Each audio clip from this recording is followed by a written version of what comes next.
नमस्कार, बहुत स्वागत है आप सभी का। स्वराज एक्सप्रेस देख रहे हैं, अब आपके साथ मैं हूं संयम जैन और आप देख रहे हैं हमारा खास प्रोग्राम जनता मांगे जवाब। छत्तीसगढ़ में मतदाता सूची पुनरीक्षण यानी एसआईआर को लेकर सियासी घमासान तेज हो गया है। बिहार के बाद अब छत्तीसगढ़ समेत 12 राज्यों में चल रहे इस अभियान को लेकर बीजेपी और कांग्रेस दोनों पूरी तरह सक्रिय हैं। दोनों पार्टियां बैठकों के जरिए अपने नेताओं और कार्यकर्ताओं को एसआईआर की निगरानी और मतदाताओं की सहायता का टास्क दे रही हैं। लेकिन एसआईआर पर होने वाली बयानबाजी ने सियासी तकरार बढ़ा दी है।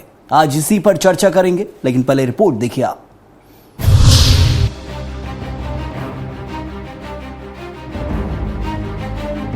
छत्तीसगढ़ समेत देश के 12 राज्यों में मतदाता सूची पुनरीक्षण यानी एसआईआर का काम तेजी से चल रहा है। दोनों ही बड़ी पार्टियां बीजेपी और कांग्रेस इस बार कोई भी चूक नहीं चाहती।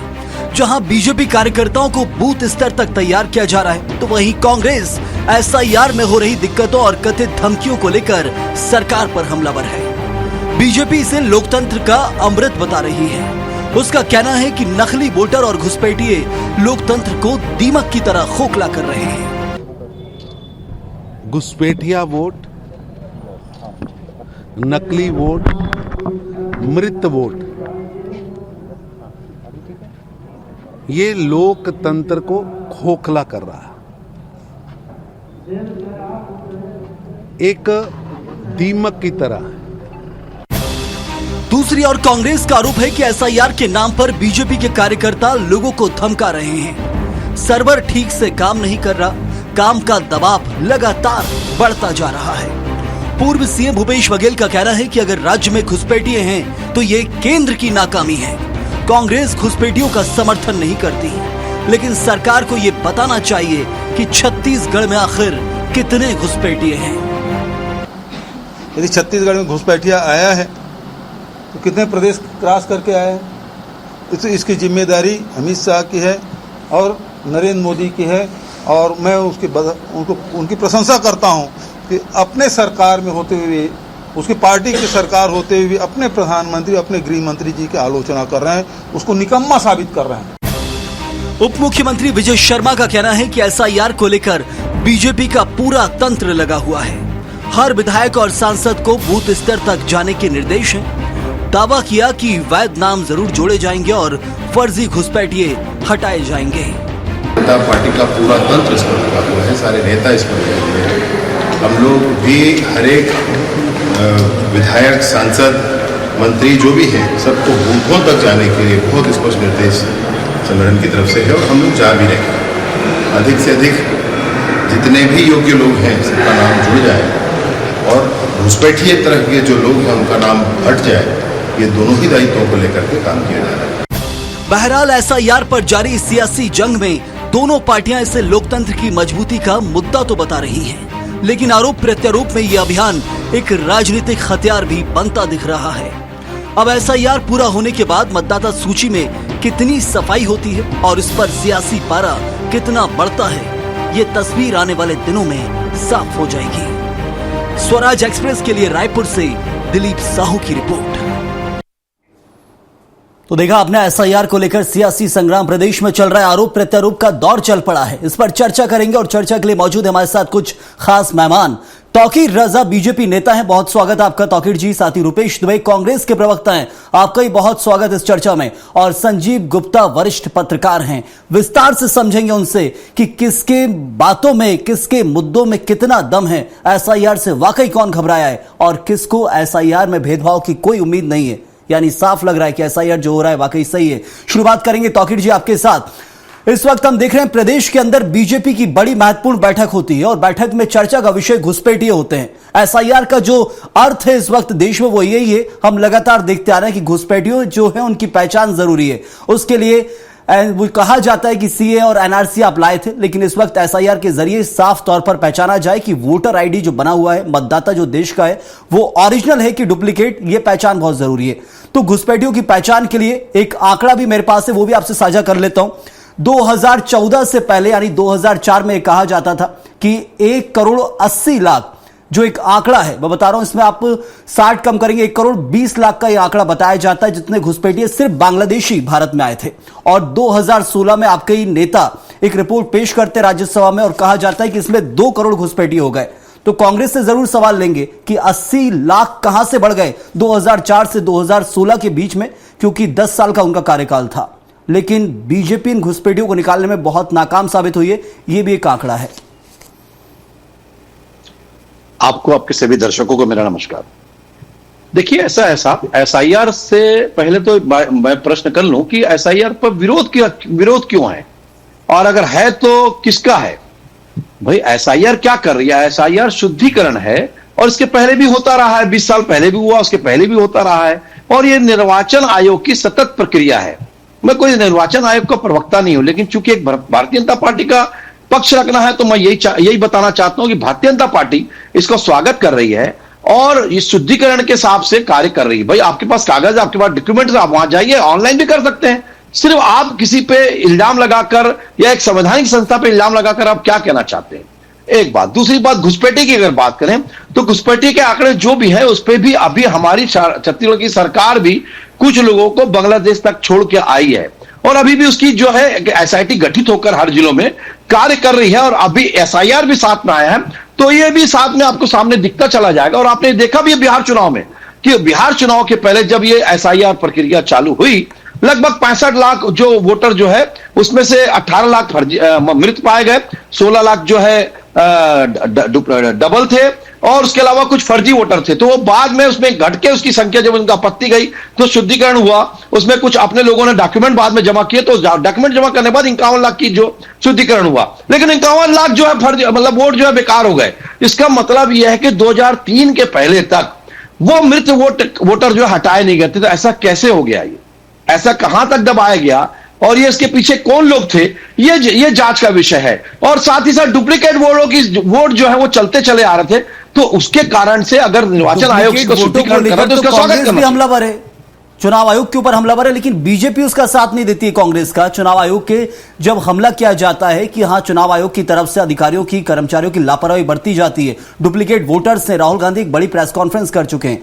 ये तो कम से कम बीजेपी को यहां कांग्रेस के सपोर्ट में साथ में खड़ा होना चाहिए कि हां, चुनाव आयोग कुछ ना कुछ लापरवाही बरतता है, ये कार्य में रह जाती है, हमने देखा है। इसका साफ तौर पर पूरा पुष्ट आंकड़ा है।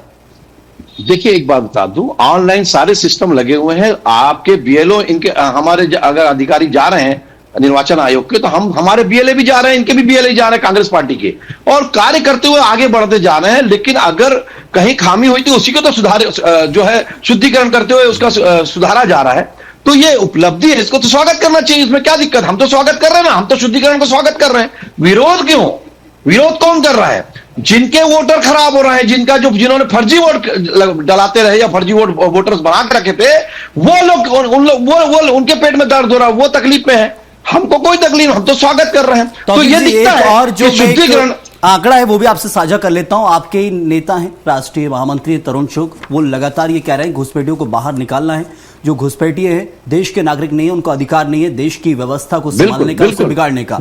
एक आंकड़ा है 2011 में क्या कुछ था, 6700 से ज्यादा जो बांग्लादेशी थे, सिर्फ घुसपैठियों में सिर्फ बांग्लादेशी की बात मैं कर रहा हूं, उनको बाहर किया गया। 2012 में यह आंकड़ा 6500 हो जाता है, 2013 में 5000 से ज्यादा, 2014 में गिरता है 989, 2015 में फिर 400, 2016 में 300 और 2017 में 51। ये 2014 में जैसे ही आपकी सरकार आई, आंकड़ा गिरता गया है बांग्लादेशियों को बाहर निकालने का। कांग्रेस पहचान कर पा रही थी, वो एक लापरवाही है कि घुसपैठी आ कैसे रहे, लेकिन पहचान करके जो निकाला गया वो आंकड़ा ज्यादा था, लेकिन आपके समय में आंकड़ा गिरता गया है। इसके पीछे कारण ये बार बार सवाल उठता है। तो मैंने कहा ना कि हमारी जो प्रक्रिया जो चल रही है उसको अगर आप निगरानी रखेंगे, और हम तो शुरू से इसका विरोध करते रहे जो घुसपैठिए हैं, और इस बात का हमने हमेशा बोला, लेकिन कभी जो है इन लोगों ने ही हमेशा विरोध किया। हमेशा इनकी केंद्र में सरकारें रही, तो केंद्र में सरकारें होने के बाद इनके समय में जो आंकड़े आपको रोकने चाहिए थे, फर्जी वोटर्स को रोकने चाहिए थे, मृत वोटर को हटाने चाहिए थे, डुप्लीकेट वोटर्स को हटाने चाहिए थे, और जो विदेशी हैं या दूसरे बाहर के देशों से जो आए उनको हटाना चाहिए थे, या कहीं ना कहीं खुद अपील करना था। लेकिन इन्होंने इसलिए नहीं किया कि ये वोटर ही नहीं के थे। ये आपको ही मालूम है कि बांग्लादेश से आने वाला एक अल्पसंख्यक वोटर्स किसके कहलाते हैं?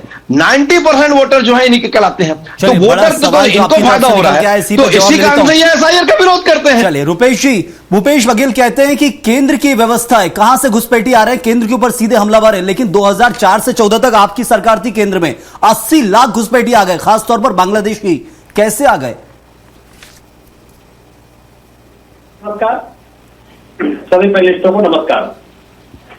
बड़ी अजीब विडंबना है संजय जी, जिस प्रकार से केंद्र सरकार घुसपैठियों को रोकने में नाकाम है, अब वही केंद्र सरकार जिस प्रकार से एसआईआर की प्रक्रिया निर्वाचन आयोग के माध्यम से करा रही है, ये तौकीर जी के और तरुण चुग जी के बयान से स्पष्ट हो रहा है। अपनी नाकामी को छिपाने के लिए आप एक प्रक्रिया प्रारंभ कर दिए। लोकतंत्र में मतदाता सूची पूरी तरह से पारदर्शी हो, साफ हो, ये कांग्रेस, भाजपा और सभी राजनीतिक दलों की मंशा है। लेकिन आप किस प्रकार से एसआईआर के माध्यम से घुसपैठियों को बाहर कर देंगे, ये बड़े यक्ष प्रश्न है।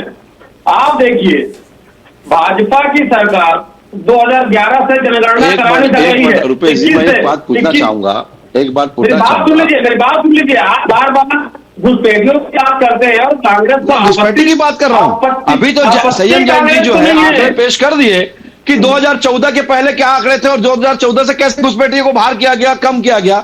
आपकी सरकार के जरा आंकड़े बता दीजिए कि आपकी सरकार के पूर्ववर्ती केंद्र की सरकार में कितने लोगों को, विदेशियों को बाहर किया, घुसपैठियों को बाहर किया? कभी कोई प्रयास किया? एक प्रयास बता दीजिए। किया तो उन्होंने भी, जो आंकड़ा मैंने बताया 2011 से 14 का, हजारों में उनकी संख्या है, हजारों से कम में उनकी। लेकिन रुपेश जी, मेरा सवाल आपसे यही है, 80 लाख घुसपैठी आ गए 2004 से 2014 तक, कैसे आ गए? भूपेश बघेल केंद्र पर हमलावर है कि केंद्र की जिम्मेदारी है, बॉर्डर्स कैसे सील नहीं है, यदि बॉर्डर्स पर घुसपैठिए घुस रहे हैं तो वो जिम्मेदारी केंद्र की है। भूपेश बघेल अभी आरोप लगा रहे हैं। उस वक्त भूपेश बघेल की पार्टी सत्ता में थी 2004 से 14 तक, कांग्रेस। 80 लाख घुसे हैं, कैसे? संयम जी, घुसपैठियों को रोकने का या घुसपैठियों का पहचान करने का काम निर्वाचन आयोग का नहीं है। भारत और पाकिस्तान के बीच जब युद्ध हुआ, कश्मीर में जिस प्रकार से पाकिस्तानियों ने हमला किया, और उसके बाद भारत सरकार ने आदेश जारी किया कि जहां जहां पाकिस्तानी है वो तत्काल निकाल दिया जाए। छत्तीसगढ़ में 2000 के आंकड़े रहे, चिन्हांकित आंकड़े 2000। उसके बाद तौकीर जी बता दें कि छत्तीसगढ़ से उस दुर्दांत हत्याकांड ही कहा जाए पहलगाम के मामले को, उसके बाद भाजपा की सरकार ने कितने पाकिस्तानियों को बाहर किया। लेकिन बार बार आप कांग्रेस से दोषारोपण करके आज एसआईआर की प्रक्रिया ये है कि मतदाता सूची में किसका नाम होना चाहिए। 2003 में जिनका नाम मतदाता सूची में है, उनका मतदाता सूची पुनरीक्षण के अंतर्गत अभी सत्यापन हो जाएगा। उसके बाद मैं फिर से कह रहा हूं, यदि कोई घुसपैठिया है, यदि सत्यापन नहीं कराता है मतदाता सूची के अपने नामों का, तो उसको हटा निकालने की जवाबदारी किस प्रकार से तय होगी? चलिए, बिल्कुल जवाब लेते हैं संजीव जी से, यहां पर वो भी हमारे साथ जुड़े हुए। संजीव जी, आरोप दोनों ही पार्टियों के ऊपर लगे हुए हैं और दोनों ही पार्टियों ने काम भी किया है, ये हम देख रहे हैं आंकड़ों के जरिए। कांग्रेस के कार्यकाल में भी घुसपैठियों को बाहर निकाला गया है, 2011 से 14 के आंकड़े हैं। उसके बाद 2014 के बाद से बीजेपी की सरकार केंद्र में रही है। अब एसआईआर की प्रक्रिया अपनाई गई। रुपेश जी ने कहा कि निर्वाचन आयोग तय थोड़ी करता घुसपैठी कौन है, लेकिन एक तरह से कोशिश है कि कम से कम देश का नागरिक है, वही पहचान कौन है कर ले हम, उसके बाद पता चलेगा कि ये तो घुसपैठिए थे।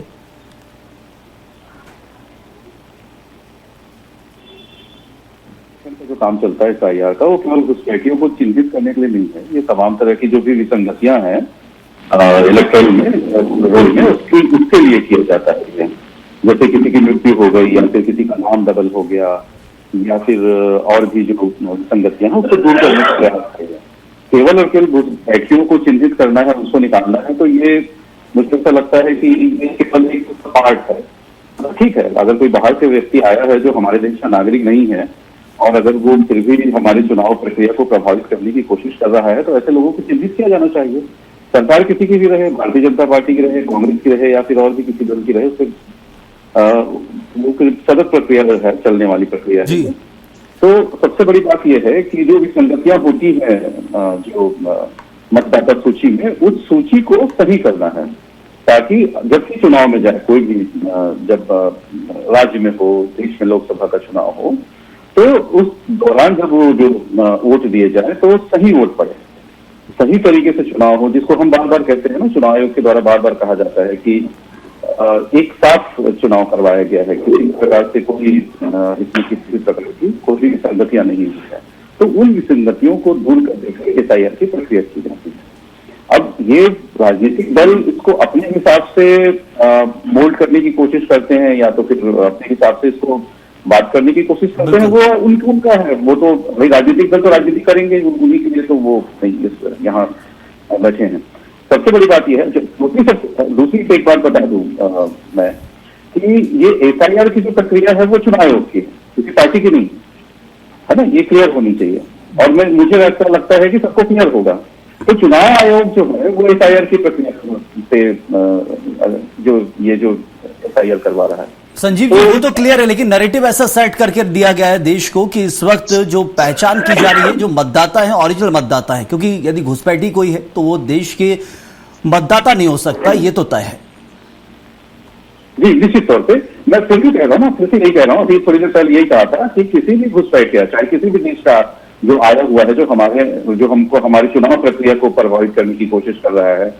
और अब सबसे बड़ी बात यह है कि इस देश में एक बहुत बड़ी दुख की बात है कि बहुत सारे ऐसे घुसपैठिए हैं, जैसे अभी कई लोगों को जब यहाँ पे पकड़ा गया तो उनके पास से वो कार्ड मिले, किसी का आधार कार्ड बना हुआ है, किसी का राशन कार्ड बना हुआ है, किसी का और कुछ लोग भले वो गलत तरीके से बनाए हैं, फर्जी तरीके से बनाए हैं, लेकिन उनको यहीं के जो लोग हैं, यहाँ बैठे हुए जो लोग हैं, वो सहायता करने के लिए भी तैयार नहीं। ये सबसे बड़ी दुख की बात। तो इस वक्त जो SIR की प्रक्रिया वो अपनी जगह चल रही है, लेकिन दूसरी तरफ बीजेपी की जो बैठक हुई है, तौकीर जी क्या लग रहा है अब बीजेपी को बैठकों की जरूरत क्यों पड़ने लगी SIR पर? बीजेपी तो वैसे ही विश्वास रखती है, पूर्णतः संपूर्ण विश्वास से चुनाव आयोग का जो किया जाएगा सही किया जाएगा।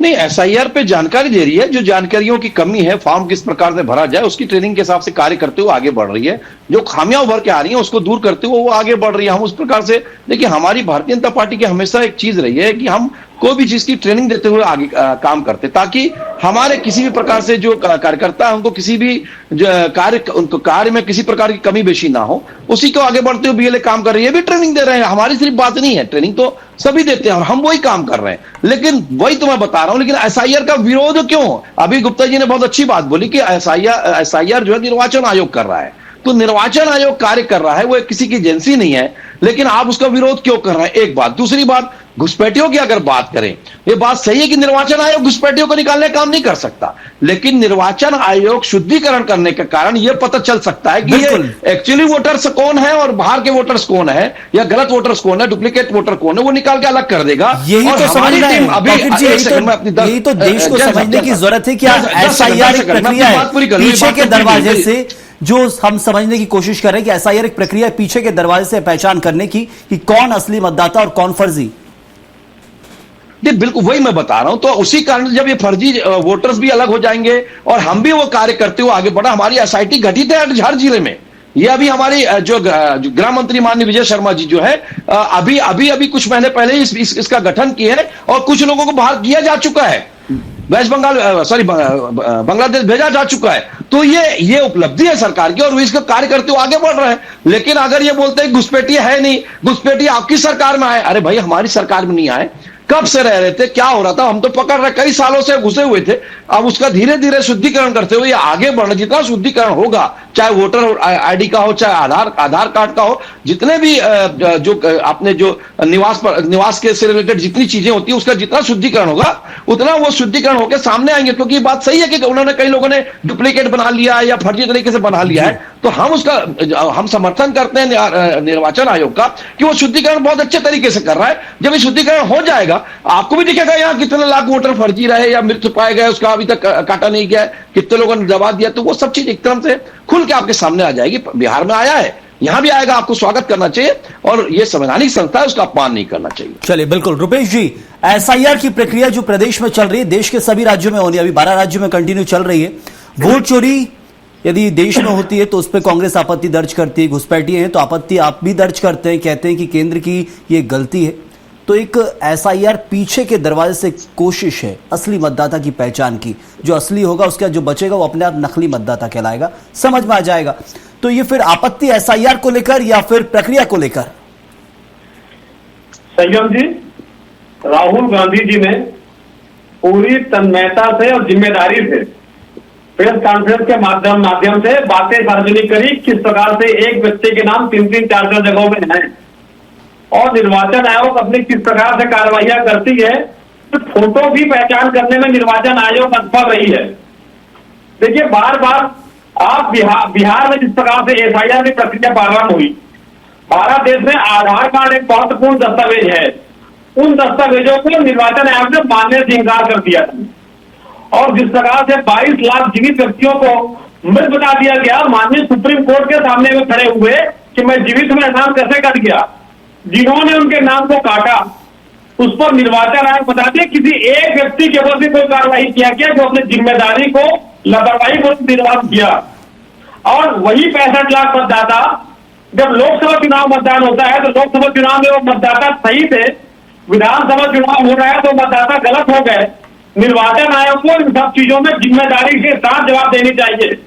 लेकिन जिस प्रकार से निर्वाचन आयोग की कार्य पद्धति है, निर्वाचन आयोग सिर्फ आम जनता को, आम मतदाता को परेशान करने का काम करती है। और बार बार मैं कहना चाहूंगा, जिस प्रकार से एक बयान और निकलकर सामने आता है तरुण चुग का, जो कहते हैं कि देश के अंदर अलग अलग राज्यों में बीजेपी की सरकार है, लेकिन कुछ राज्य ऐसे हैं जहां कांग्रेस की और कांग्रेस समर्थित पार्टियों की सरकारें, चाहे वो झारखंड की बात करें या फिर तमिलनाडु की बात करें या बंगाल की बात करें, आप सब एक ही गठबंधन में। तो फिर ऐसे में यदि यहां पर सरकारें तो कैसे चल रही है, ये भी बीजेपी कहती है। तो विश्वास आपको है, जहां जीतते वहां विश्वास है, हार जाते हैं तो वहां आपत्ति है। संवैधानिक संस्था पर कांग्रेस कभी भी अविश्वास नहीं करी, लेकिन भाजपा के कार्यकाल के बाद जिस प्रकार से संवैधानिक संस्थाओं का दुरुपयोग हुआ है, पूरे भारत देश की जनता जान रही है। और घुसपैठियों को चिन्हित करने के लिए निर्वाचन आयोग को लगा दिया गया, ये भाजपा नेताओं के बयान से स्पष्ट है। ऐसी स्थिति में कांग्रेस बार बार ये कहती है कि निर्वाचन आयोग केंद्र सरकार के इशारे पर काम कर रही है, जबकि मतदाता, फिर से कहना चाहूंगा, कांग्रेस की मंशा है निर्वाचन आयोग निष्पक्ष होकर काम करे, मतदाता सूची में वास्तविक मतदाताओं का नाम रहे और पूरी तरह से मतदाता सूची पारदर्शिता से शुद्धिकरण हो। लेकिन बार बार भाजपाई हस्तक्षेप से अनेकों मामले सार्वजनिक हुए हैं। ऐसी दशा में कांग्रेस प्रक्रिया सुप्रीम कोर्ट से सफलता मिली थी आपको, यदि गलत नाम काटे जा रहे थे तो सुप्रीम कोर्ट में पेशी हुई, बराबर आपको सुप्रीम कोर्ट से सफलता मिली। उसके बाद आधार कार्ड की आपत्ति थी, आधार कार्ड को भी सुप्रीम कोर्ट ने आगे बढ़ाया, तो सफलता आपको सुप्रीम कोर्ट से मिल रही, वहां तो विश्वास है ना कम से कम? रुपेश जी, न्याय व्यवस्था पर कांग्रेस को पूरा व्यवस्था है, लेकिन जिस प्रकार से निर्वाचन आयोग संवैधानिक संस्था आम मतदाता के हितों पर पूरा काम करती है, जिसके कारण विवश होकर हमको न्यायालय जाना पड़ रहा है और न्यायालय का समय खराब हो रहा है। चलिए, बिल्कुल एक जवाब तौकीर जी से लेंगे, फिर संजीव जी के पास जाएंगे जरूर। रुपेश जी, तौकीर जी, ये बात तो मानते हैं कि कहीं ना कहीं लापरवाही जरूर बढ़ती जाती है। यदि आज हमें 2025 में बैठकर फर्जी मतदाताओं की पहचान करनी पड़ रही है, तो 75 साल क्या कुछ हुआ, लगातार बीजेपी की भी लंबी सरकार रही, कांग्रेस की भी रही है। ये फर्जी मतदाता कैसे आए, कहां से आए, देश की अर्थव्यवस्था हो, दूसरी व्यवस्थाओं को बिगाड़ने का काम किया गया है। तो इन चीजों को लेकर चुनाव आयोग की तो एक लापरवाही रही है, मानते हैं आप, बीजेपी मानती है। देखिए, लापरवाही का मुद्दा नहीं है, एक आध कोई अधिकारी या कर्मचारी के कारण अगर कोई लापरवाही होती है तो उसके कारण से कुछ चीजें हो सकती है, ये मैं बात मान सकता हूं, तो उस पर कार्रवाई होती है। लेकिन इस प्रकार से पूरे अभी एक तरफ देखिए, दोनों चरित्र देखिए कांग्रेस का, हमारे रुपेश भाई बोल रहे थे, अरे सुन लीजिए भाई, सुन लीजिए, मैं आपका जवाब दे रहा हूं, समय समाप्त बस। तो ऐसा है कि एक बात बताइए, एक तरफ ये बात करते हैं कि हम तो संवैधानिक संस्था पर विश्वास करते हैं और उसी प्रकार से आप उसी के विरोध में निर्वाचन आयोग को गलत साबित कर देते हैं, पिंजरे का तोता जैसे सीबीआई को बोला था आपके समय में, आप उसी प्रकार से आप बोलते हैं ना, एक चोर दूसरे को चोर समझता है, वही कांग्रेस पार्टी की रीति और नीति और संस्कृति है। चोरी का साबित, वोट चोरी को साबित कर पाए क्या? सुन लीजिए, वोट चोरी को साबित कर पाए क्या आज तक? राहुल गांधी जो वो खुद चोर है, एक भ्रष्टाचार के। रुपेश जी, आपको मैंने वक्त दिया था, बस तौकीर जी की 30 सेकंड की बात है, उसके बाद संजीव जी से जवाब लेंगे, खत्म करेंगे।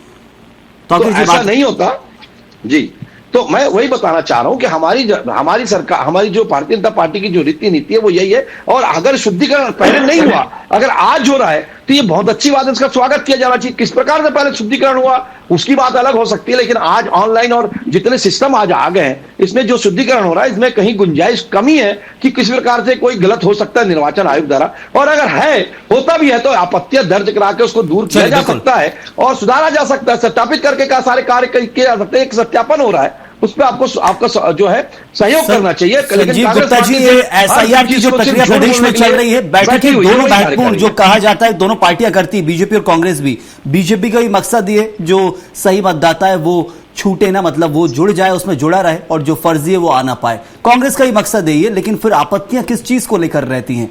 क्योंकि यहाँ आरोप बहुत लगते हैं एक दूसरे के ऊपर कि आप अपने मतदाता को बचाने की कोशिश कर रहे हैं जबकि वो फर्जी है। देखिए, सबसे बड़ी बात यह है कि जो एफआईआर की जो प्रक्रिया हो रही है, तो सभी राजनीतिक दलों के लोगों ने, सभी राजनीतिक दलों ने अपने बीएलए भी किए हैं, नियुक्त किए हैं। जो एजेंट है वो भी उसमें जांच करेंगे, वो भी अगर कोई गलत होगा तो उसका भी वो ठीक तरीके उसमें आपत्ति दर्ज करेंगे। उसके अलावा एफआईआर की प्रक्रिया जो केवल चुनाव आयोग तक ही सीमित रखे ऐसा नहीं है। मुझे ऐसा लगता है कि देश के प्रत्येक नागरिकों को, जो राजनीतिक दल है उनको भी, और देश के प्रत्येक नागरिकों को इसमें थोड़ा सा सजग होना पड़ेगा। उनको लगता है कि भाई मेरा नाम नहीं जुड़ा है तो मुझे भी अपना नाम जोड़ने का प्रयास करना चाहिए। आजकल तो ऑनलाइन की भी प्रक्रिया हो गई है, सबके हाथ में स्मार्टफोन है, तो उसमें उसके माध्यम से भी बहुत कुछ किया जा सकता है। यदि आप उसके बावजूद भी अगर नहीं है तो जो आपके जो क्षेत्र के जो बीएलओ हैं उनसे संपर्क करना चाहिए, स्वयं जाके संपर्क करना चाहिए कि भाई मेरा नाम क्यों नहीं जुड़ा है। देखिए, चुनाव आयोग द्वारा जो जारी जो कार्ड है वो भी बहुत महत्वपूर्ण है। आपका नाम मतदाता सूची में रहना आपको इस देश के नागरिक होने का प्रमाण पत्र है एक प्रकार से। और इसके साथ साथ जो जिसको हम चर्चा कर रहे हैं कि जो फर्जी लोग हैं, जो दूसरे देशों से आए हुए लोग हैं, जो दूसरी जगह से आए हुए लोग हैं, जो हमारे यहाँ जबरदस्ती रह रहे हैं, ऐसे लोगों को करोड़ों में संख्या एक प्रकार से प्रयास है, उनकी संख्या लाखों में है।